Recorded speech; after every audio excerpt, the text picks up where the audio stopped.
तो इस समय देख रहे हैं आप विंध्याtv.com और मैं हूं आपके साथ पुष्पराज द्विवेदी। और हमारे साथ आज फिर पंडित जी हैं। कल चर्चा हुई थी गुरुदेव से क्षर और अक्षर के बारे में, उन्होंने विस्तार से समझाया था। और आज हम जानेंगे उसी के रूप में, जैसे कृष्ण और राम के अवतार की क्या विशेषताएं हैं, या कि कृष्ण के अवतार की क्या विशेषताएं हैं, उसी के बारे में गुरुदेव से आज डिस्कस करेंगे। तो बताइए गुरुदेव कि कृष्ण का जो जन्म है वो किस रूपरेखा को लेके पूरी तरह से, अब आप ही विस्तार से उसे समझा सकते हैं, या राम के बारे में लोगों को बताइए। देखिए, हमारे शास्त्रों में बात लिखी है, रामचरितमानस से खासकर बात करें जी। जब जब हुए धर्म की हानि, बाढ़ें असुर अधम अभिमानी, तब तब धारी प्रभु विविध शरीरा, हरहि कृपा निधि सज्जन हीरा। तो ये जब जब अधर्म बढ़ा है जी जी, तो धर्म की स्थापना के लिए प्रभु के अनेकों अवतार हुए हैं जी तो ये अवतार जो हुआ करते हैं उन्हीं अवतारों में आप 24 अवतारों का नाम जानते हैं। जी तो 24 अवतारों में 12 पूर्व आदि आदि जो भी अवतार हैं, नरसिंह अवतार हुए, जी वामन अवतार हुए, जी। इस प्रकार से ये अवतारों की गणना लगभग चलती गई और अंत में श्री राम जी का अवतार और कृष्ण का अवतार, ये दो अवतार जो हुए हैं ये आखिरी के महत्वपूर्ण हैं। जी। तो ये महत्वपूर्ण अवतार है। जी श्री राम का अवतार ये पूर्ण अवतार माना जाता है, जी। लेकिन श्री कृष्ण का अवतार ये परिपूर्णतम अवतार माना जाता है। जी जी, उनसे भी बेहतर। जी जी जी जी। एते चांस कला पुंसा कृष्णास्तु भगवान स्वयं, इंद्रा दिव्या कुलम लोके मृडयंती युगे युगे। भागवत में वर्णन आया है कि आज तक के जितने अवतार मैंने परीक्षित तुमको सुनाया, श्री सुखदेव जी कहते हैं कि जितने भी अवतारों का वर्णन सुनाया वो सारे के सारे अवतार अंश अवतार, अंशांश अवतार, आवेशा अवतार रहे। लेकिन कृष्णास्तु भगवान स्वयं, कृष्ण तो साक्षात परिपूर्णतम ब्रह्म है। जी। तो इसलिए जो कृष्ण का अवतार है वो परिपूर्णतम अवतार है। और ऐसा माना जाए कि श्री राम जी का अवतार जो हुआ है वो मर्यादा का अवतार है। उन्होंने हमें मर्यादा का पाठ पढ़ाया, हमें निर्धर्म पर चलना सिखाती रोज रामायण, सदा शुभ आचरण करना बताती रोज रामायण। राम के चरित्र जो हैं हमें किस प्रकार से जीना चाहिए, अपने माता पिता के साथ कैसे व्यवहार करना चाहिए, किस प्रकार से माता की आज्ञा पिता की आज्ञा का पालन करना चाहिए, ये श्री राम जी से सीखें। और जब तक श्री राम जी से ये नहीं सीखेंगे तो हमारा जीवन सुलभ नहीं हो सकता है। हम भाई के साथ क्या व्यवहार करें, प्रजा के साथ राजा का क्या कर्तव्य है, राजा के प्रति प्रजा का क्या कर्तव्य है, ये सारा का सारा ज्ञान हम श्री राम जी के चरित्रों से सीखें, रामायण से सीखें। जी जी। तो राम के चरित्र जो है हमको मर्यादा का पाठ पढ़ाते हैं। और जब मर्यादित जीवन जीव हो जाएगा, जिसके अंदर मर्यादा आ जाएगी, तो वो कृष्ण की शरण में तब जाएगा। यानी कृष्ण की भक्ति श्री राम की भक्ति को पाने के बाद है। ये बहुत सारे शास्त्रों के उदाहरण हैं कि जब श्री सीतापति भगवान राम की भक्ति करते करते हजारों जन्म बीत जाए, तस्य सीतापतिरस्तु सहस्रांते जन्मसु भवत्येवे फलम तस्य नारायणो परायण। जब श्री राम की भक्ति करते करते उसके हजारों जन्म बीते हैं तो वो नारायण का भक्त होता है। और नारायण की भक्ति करते करते जब उसके अनेकों जन्म बीत जाएं तब वो कृष्ण भक्त बनता है। कल आपने एक हमें बात बताया था जी जी कि जो माता जो सीता है जी वो श्री राम के उन्हें तो वो पा ली थी उस जन्म में, ठीक है, लेकिन जो कृष्ण का अवतार था उसमें जैसे कि रुक्मणी उनकी पत्नी बनी थी, लेकिन उनको वो नहीं मिला था वो दर्जा, जैसे उनका राधा कृष्ण का नाम और राम सीता का नाम, इसके बारे में कुछ। जी, जहाँ तक हमें जो जानकारी है हम सभी को प्रणाम करते हुए बताना चाहेंगे कि देखिए, श्री राम जी की जो शक्ति वो लक्ष्मी जी थी, वो सीता हुई। हाँ। लेकिन जो कृष्णावतार हुआ, आप सभी जानते हैं कि चूंकि जब कृष्णावतार हुआ, कृष्णावतार में जो सीता जी थी वो रुक्मिणी बनी। और रुक्मिणी प्रभु श्री कृष्ण को पाने के लिए जब ब्राह्मण के द्वारा पत्र पहुंचा है श्री कृष्ण के पास, और भगवान श्री कृष्ण ने फिर रुक्मिणी का हरण किया है, हरण करके विवाह तो किए रुक्मिणी के साथ, लेकिन कहीं भी रुक्मिणी कृष्ण नहीं कहा जाता, राधा कृष्ण कहा जाता। क्यों? इस विषय में थोड़ी सी जानकारी इस प्रकार अपने भाव देना चाहेंगे समझने समझाने के लिए कि जैसे आपके बीच में कलेक्टर साहब का आगमन हो गया, तो कलेक्टर साहब अगर गांव में आते हैं तो लोग कहते हैं आज कलेक्टर साहब आए हैं, मंत्री महोदय आ गए तो मंत्री जी आए हैं। लेकिन अगर मुख्यमंत्री का आगमन हो जाए तो कलेक्टर साहब भी रहेंगे, मंत्री जी भी रहेंगे, लेकिन कोई ये नहीं कहेगा कि आज कलेक्टर साहब आए कि तहसीलदार साहब आए। इसी प्रकार से श्री राम जी नारायण के अवतार हैं और नारायण अवतार के साथ साथ उनके अंदर जो शक्ति बैठी थी, गोलोकनाथो भगवान श्री कृष्ण राधिका पति, राधिका के पति भगवान श्री कृष्ण जो गोलोक धामवासी हैं, उनकी सत्ता विराजमान थी। तो जब गोलोकी कृष्ण थे और उनसे परे परिपूर्णतम ब्रह्म, हमने कल एक बात आपको बताई थी कि संसार में 3 पुरुष की बात श्री कृष्ण ने समझाई गीता में, क्षर अक्षर और अक्षरातीत। तो क्षर तो ये संपूर्ण ब्रह्मांड बताया, अक्षर अविनाशी ब्रह्म जिनके रोम रोम प्रत्यय लागे ही कोटि कोटि ब्रह्मांड, क्योंकि चतुर्दश लोक ये जो है ये ब्रह्मांड है, इसको एक ब्रह्मांड कहते हैं 14 लोकों में। और इसी ब्रह्मांड के अंदर ब्रह्मा है, विष्णु है, शंकर है, नारायण है, गायत्री है, प्रणव ब्रह्म है, इसमें इंद्र है, नवग्रह आदि हैं, सब ब्रह्मांड के अंदर। तो आपने कल हमें जी समझाए थे जी। तो इस ब्रह्मांड के अंदर की ये देवता हैं, लेकिन ऐसे अनंत कोटि ब्रह्मांड है और अनंत कोटि ब्रह्मांडों के जो मालिक अक्षर भगवान हैं, उन्हीं की एक सत्ता ये गोलोकी कृष्ण है जो कृष्णावतार में आए। और जो उत्तम पुरुषस्तु अन्य, उत्तम पुरुष परमात्मा कोई अन्य है, उनकी सत्ता भी कृष्ण के अंदर विराजमान हुई, इसलिए कृष्णास्तु भगवान से। कृष्ण तो परिपूर्णतम ब्रह्म है। यद्यपि लोग राम और कृष्ण को एक मानते हैं क्योंकि ये दोनों नारायण के अवतार हैं, लेकिन नारायण के अवतार होने के बाद भी ये कृष्ण के अंदर जो गोलोक धाम की सत्ता और परम धाम की शक्ति आकर के विराजमान हुई है, इसलिए श्री कृष्ण को परिपूर्णतम ब्रह्म कहा जाता है और कृष्ण के पास ही मोक्ष देने का पावर है, अधिकार जी। मुक्ति तो सभी दे सकते हैं, मुक्ति और मोक्ष में अंतर है। मुक्ति सभी दे सकते हैं, जैसे भगवान विष्णु 4 प्रकार की मुक्ति देते हैं। इसी बारे में थोड़ी बताएं, जैसे मुक्ति के जो आप कारण बता रहे हैं जी जी तो यही समझाएं। देखिए, जैसे मुक्ति का मतलब 4 प्रकार की मुक्ति का वर्णन भागवत में आया है। तो उसमें सारूप्य, सालोक, सामीप्य और सायुज्य। हम भगवान की जिस देव की आराधना करेंगे, विष्णु की आराधना करते हैं तो हम विष्णु के लोक को चले जाएंगे, शंकर की आराधना करते हैं तो शिव लोक चले जाएंगे, है ना। सालोक मुक्ति, बहुत ज़्यादा भजन भाव किया, उनसे सामीप्यता निभाई तो सामीप्य मुक्ति मिल जाएगी, उनके पास रहेंगे, है ना। तो सालोक, सामीप्य, सारूप्य उनके रूप के हो जाएंगे। देखा जाता है, शास्त्रों में वर्णन आता है कि 4 भुजा वाले पीताम्बरी पहन के आ गए, ऐसे वो भगवान के पार्षद, उनके रूप के हम हो जाएंगे। इसे जो है सारूप्य मुक्ति कहते हैं।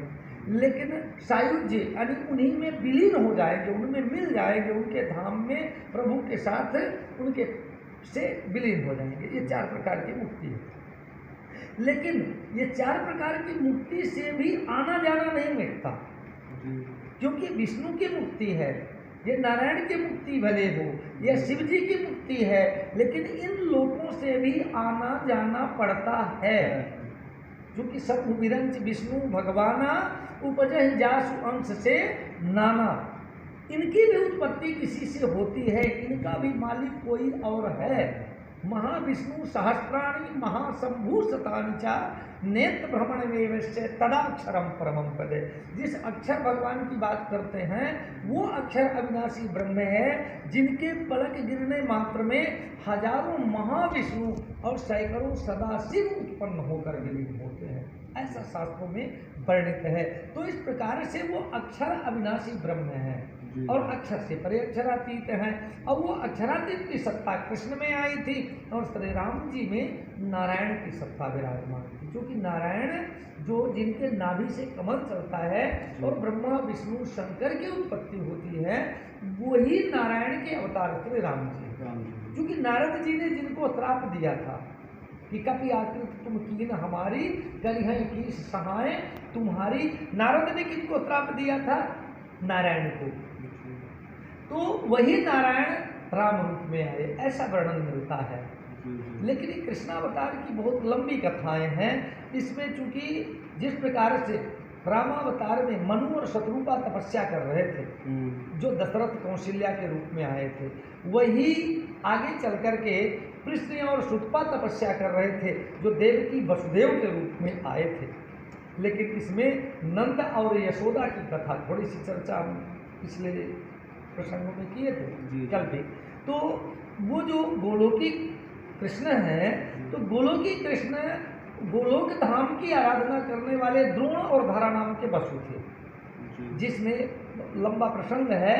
तो हम सूक्ष्म में बताना चाहेंगे कि धरा मैया जो है वो भगवान श्री कृष्ण की आराधना करती हैं, और द्रोण जी दोनों प्रभु की आराधना करते हैं, गोलोक धामवासी कृष्ण की।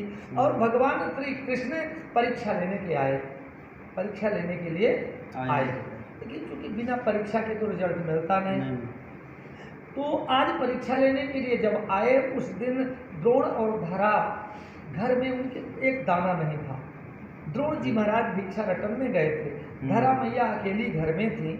और उस समय जब भगवान श्री कृष्ण विप्र का रूप बना के गए और भिक्षाम दे, मैया कुछ भूख लगी बड़े जोरों की, मुझे क्या आज भोजन भिक्षा नहीं देगी, भोजन नहीं कराएगी? तो धरा मैया ने कहा, विप्र देवता आप विराजमान हो, भोजन कराएंगे। विप्र देवता तो बैठ गए, जल ला करके दिया, हाथ पांव धुलाया। क्योंकि पूर्व में ब्राह्मण देवता अगर आ जाते तो मानो प्रभु आ गए, अतिथि आ गए तो परमात्मा आ गए, ऐसा भाव होता था। तो आज जब प्रभु आ गए, विप्र रूप में पधारे, धरा मैया ने चरणों में नमन किया। आज मेरे घर में परमात्मा की अपार कृपा हो गई है, अतिथि देवता पधार गए हैं, तो भोजन तो कराऊं, लेकिन घर में एक दाना नहीं है। धरा मैया परेशान होकर के, अब थोड़ा सा कष्ट तो हुआ कि परमात्मा मेरे घर में कुछ है नहीं, लेकिन अतिथि आ गए। द्रोण जी भिक्षा रटन में गए हुए हैं, तो धरा मैया चल पड़ी, गांव में मांगने के लिए जाती हैं, बहन कुछ दे दो, आज मैं अपने अतिथि को भोजन करा दूँ, घर में मेरे अतिथि देवता आए हैं। लेकिन किसी ने कुछ नहीं दिया, क्योंकि परीक्षा प्रभु ले रहे हैं, तो कोई देवी कैसे? किसी ने एक दाना नहीं दिया। चलते चलते सारे गांव भटक के आ गए, लेकिन जब कुछ भी नहीं मिला तो हताश हो गई। एक स्थान में खड़े होकर के उनके नेत्रों से झरझर आंसुओं की झड़ी चल पड़ी, रो पड़ी, और अंतरात्मा के भाव आते हैं, मानो कि साईं इतना तो दीजिए, जामे कुटुंब समाए, मैं भी भूखा ना रहूं और साधु न भूखा जाए। लेकिन आज धरा मैया तो उनके भाव तो ये है कि मैं भले ही भूखे रह जाऊं, लेकिन दरवाजे से हमारे अतिथि देवता भूखे ना जाए, मैं क्या करूं? लेकिन जब कुछ भी नहीं मिला और बिलखती रोती हैं, तो परमात्मा ने कृपा की, देखा सामने एक झोपड़ी दिखाई पड़ रही है।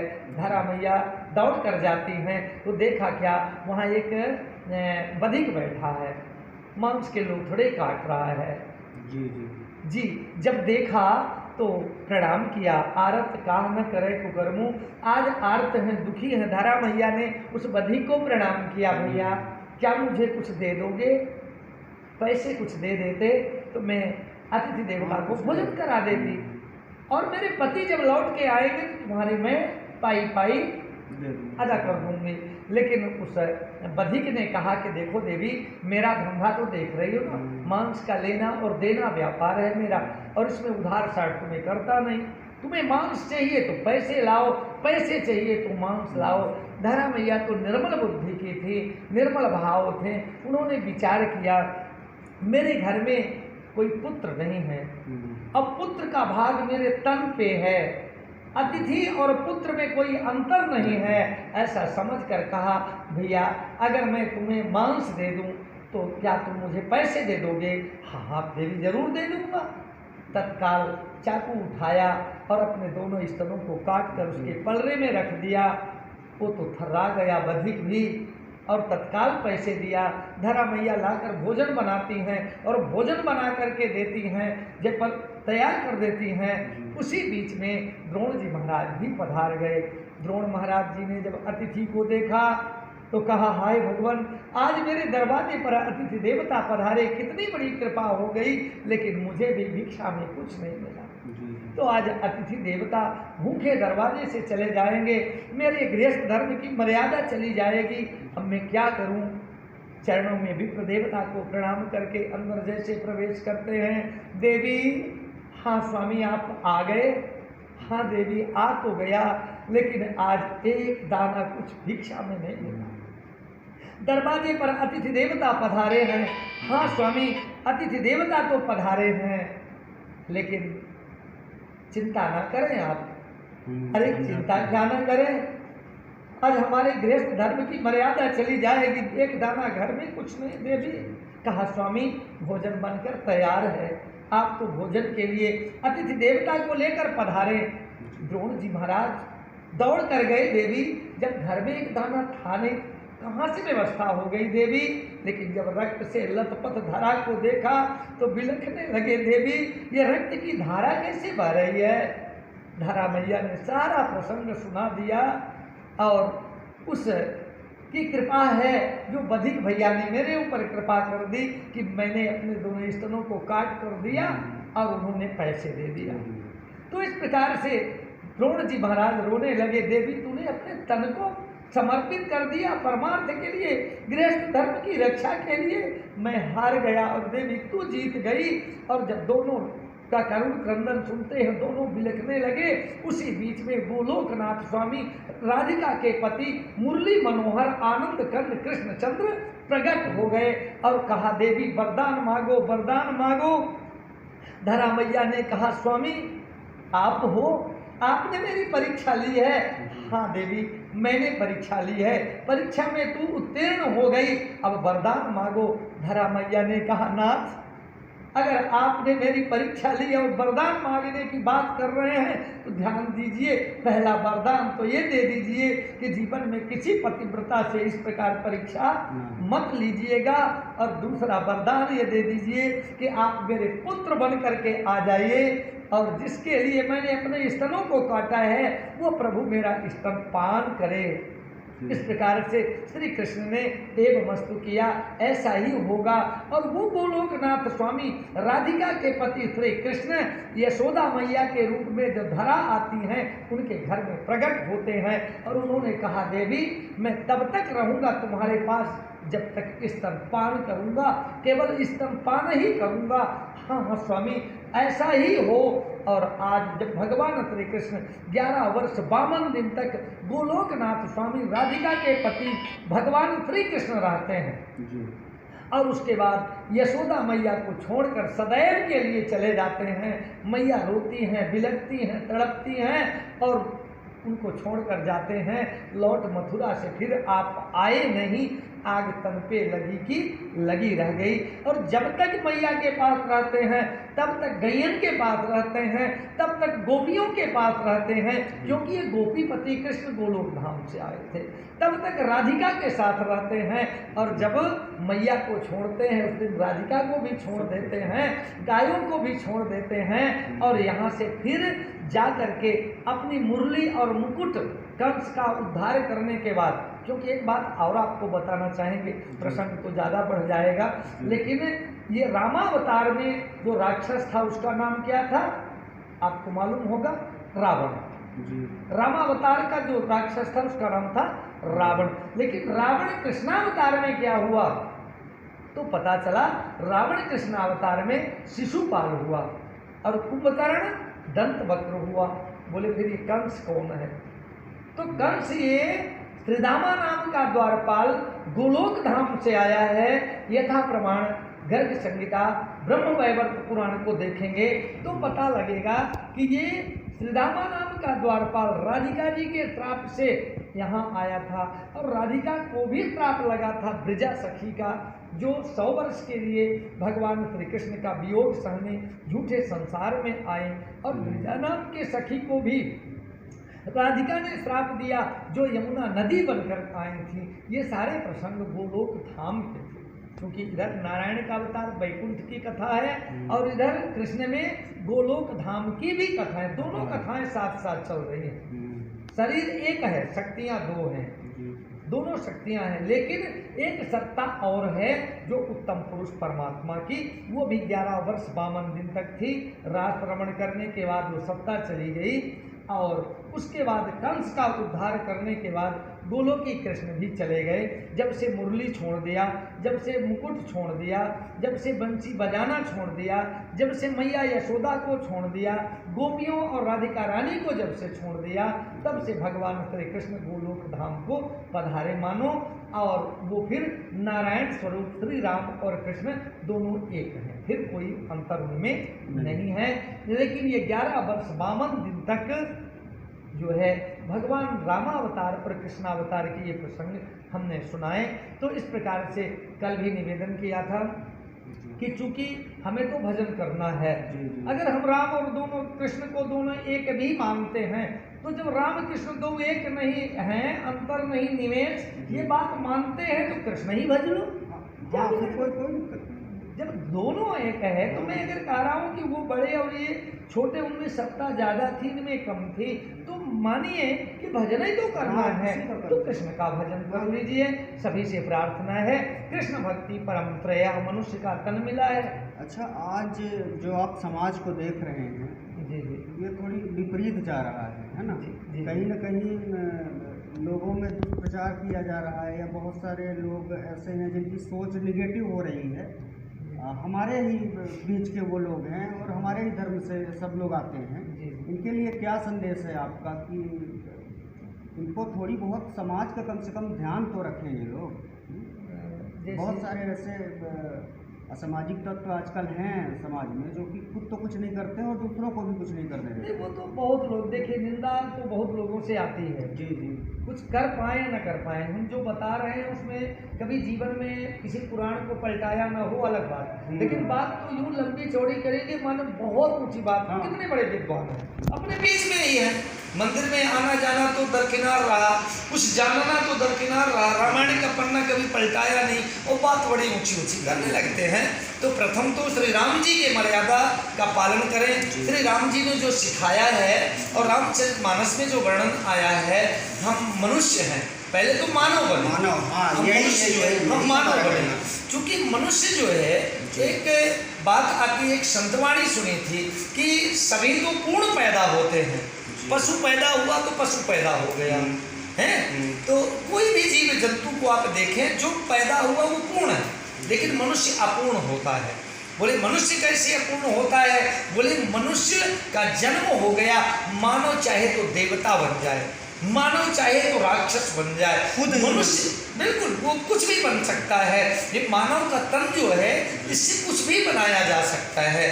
ये ब्रह्मा विष्णु शंकर के लोक को जा सकता है, ये गोलोक धाम भी जा सकता है, ये परम धाम भी जा सकता है, और ये नरक भी जा सकता है। जी जी, है ना?